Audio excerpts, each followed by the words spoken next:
है मेरा पुत्र, जो देवताओं का महाशत्रु बनेगा। अपने पुत्र को नाम दीजिए स्वामी। ये मेरा पुत्र है, दुर्बुद्धि पौत्र, जानरी का पुत्र, जो मेरी और मेरे परिवार की परंपरा का उत्तराधिकारी बनेगा,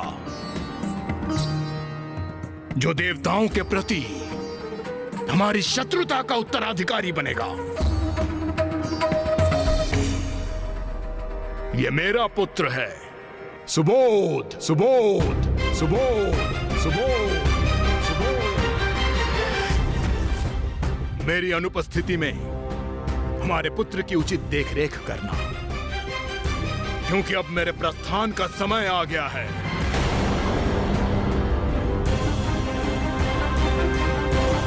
कहाँ जा रहे हैं आप स्वामी? अभी तो आपके पुत्र का जन्म हुआ है। दकिनी, मैंने तुम्हें वचन दिया था, अपने पुत्र के जन्म तक मैं यहां रुकूंगा, किंतु स्मरण रहे, मेरे पिता के प्रति मेरा ऋण तुम्हारे और पुत्र सुबोध के प्रति मेरे कर्तव्य से कहीं बढ़कर है। अब मैं जाकर उस गणेश से अपने पिता का प्रतिशोध लूंगा। अब मैं तभी लौटूंगा जब मैं उसका वध कर चुका होऊंगा। वो मेरे पिता का वधिक है। गणेश गणेश गणेश।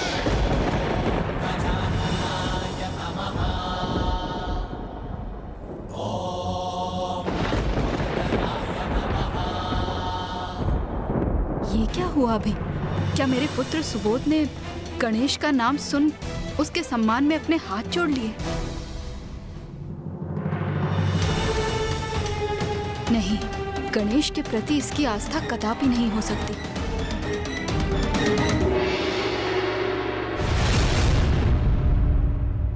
पुत्र गणेश, पुत्र मंगल को उसका उचित स्थान और अधिकार दिलाने में प्रमुख भूमिका निभाकर तुमने अत्यंत उत्तम कार्य किया है पुत्र।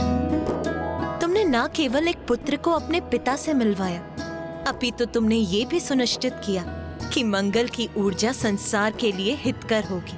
हाँ माता, जब मेरी भी भ्राता मंगल से प्रथम भेंट हुई थी तो मुझे उनके क्रोध का आभास तो हुआ ही, किंतु उनके भीतर समाहित सकारात्मक ऊर्जा से भी मैं प्रभावित हुआ।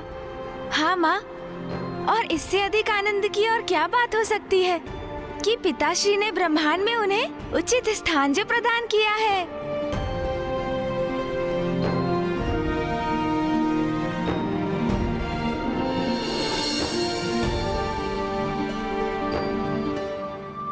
एक पिता के लिए इससे अधिक संतोष की क्या बात हो सकती है कि संसार में उसके पुत्र को उपयुक्त स्थान प्राप्त करने के साथ यथोचित मान सम्मान भी प्राप्त हो। मुझे अपने सभी पुत्रों पर गर्व है। स्वामी, यदि अभी आपके और भी पुत्र शेष हैं जिनसे मैं अनभिज्ञ हूँ, तो उनका परिचय भी दे ही दीजिए। उमा, मैं तो जगत पिता हूं।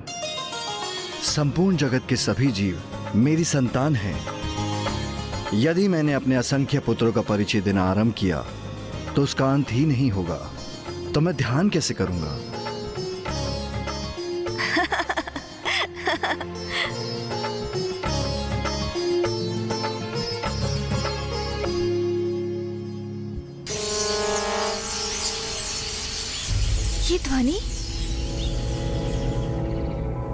ये ध्वनि तो शुभ संकेत नहीं है।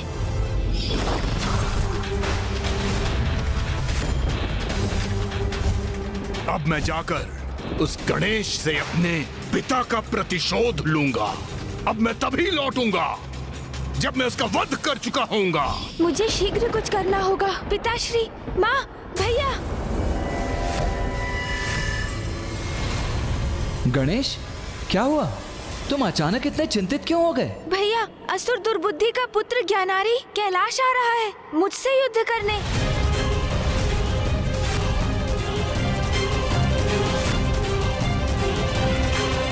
ये असुर कभी नहीं सुधरेंगे।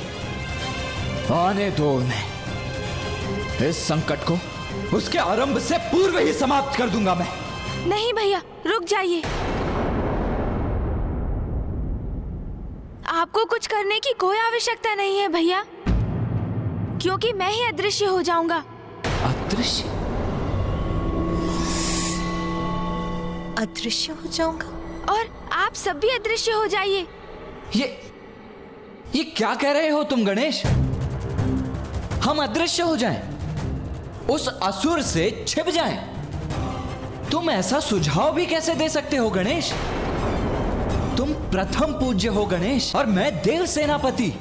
मां आदि शक्ति हैं और पिताश्री स्वयं देवादिदेव महादेव। और तुम चाहते हो कि हम उस असुर से भयभीत होकर छिप जाएं? नहीं गणेश, नहीं।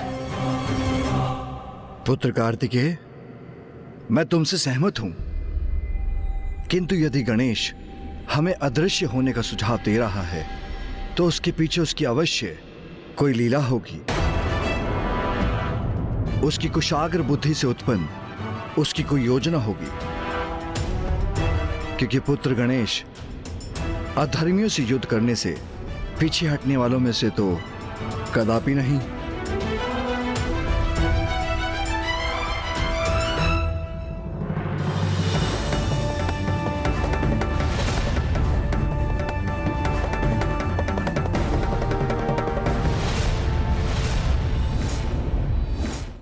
भैया, अब आप अभी मुझसे कोई प्रश्न मत पूछिए। कृपया बस अदृश्य हो जाइए, अन्यथा विलंब हो जाएगा।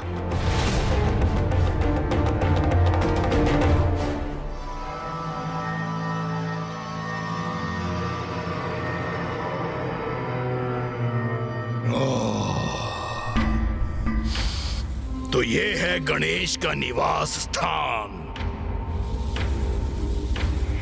कहाँ हो गणेश?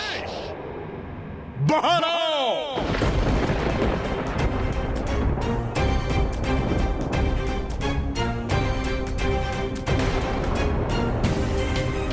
वो दुष्ट गणेश यहीं कहीं छिपा होगा। जाओ, ढूंढो उसे।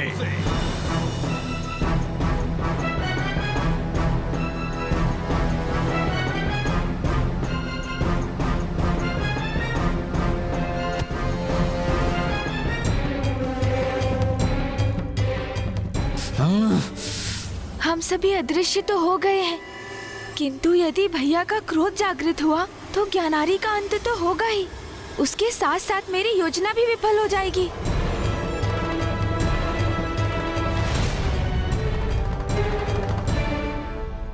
गणेश, मेरे पिता का वध करते समय तो भयभीत नहीं हुए तुम मुझसे क्यों छुपे हो? बाहर निकलो गणेश, और सामना करो अपने काल का।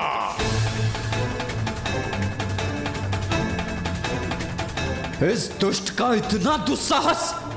पिताश्री के ध्यान स्थल में प्रवेश करने जा रहा है ये।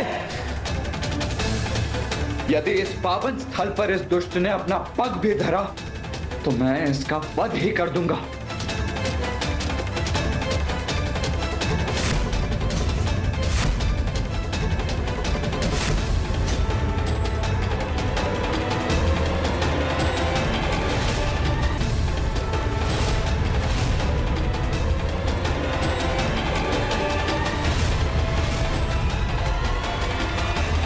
महाराज,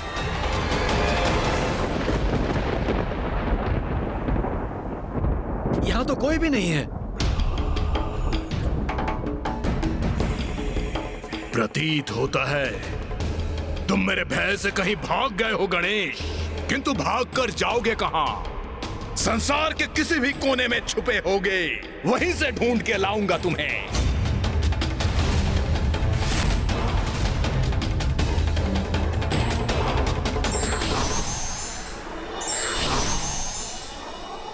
माँ, पिताश्री, मेरा सुझाव स्वीकार कर अदृश्य होने के लिए आपको कोटि कोटि धन्यवाद।